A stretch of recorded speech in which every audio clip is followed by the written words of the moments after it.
Wise news, খবরের সত্যাসত্য 24 ঘন্টা। ব্রেকফাস্ট থেকে ম্যাচ খেলতে নামার আগের মুহূর্তগুলো মনে আছে আমার। অভিষেক ম্যাচে গোল, 80 মিনিটে গোল হজম করা, সব মনে রয়েছে আমার। তবে প্রথম ম্যাচের মতোই সারা জীবন মনে থাকবে শেষ ম্যাচ। তার কথায় এবার থেকে যে কদিন জাতীয় শিবিরে আমি ট্রেনিং করব, আমি উপভোগ করব প্রতিটি দিন। আমি চাপ অনুভব করব না। কুয়েতের বিরুদ্ধে ম্যাচটা খুবই চাপের। 3 পয়েন্ট আমাদের দরকার। তৃতীয় রাউন্ডে ওঠার জন্য ওই ম্যাচটা আমাদের কাছে খুব গুরুত্বপূর্ণ। কিন্তু আমি কোনো চাপ অনুভব করছি না।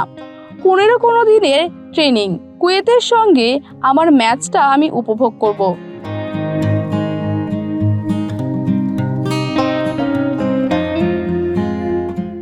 ভারতীয় ফুটবলের কিংবদন্তি, দেশের সর্বকালের সেরা ক্রীড়া নক্ষত্রের মধ্যেও পড়ে তার নাম। সেই সুনীল ছেত্রীর বিদায় জানালেন আন্তর্জাতিক ফুটবলকে।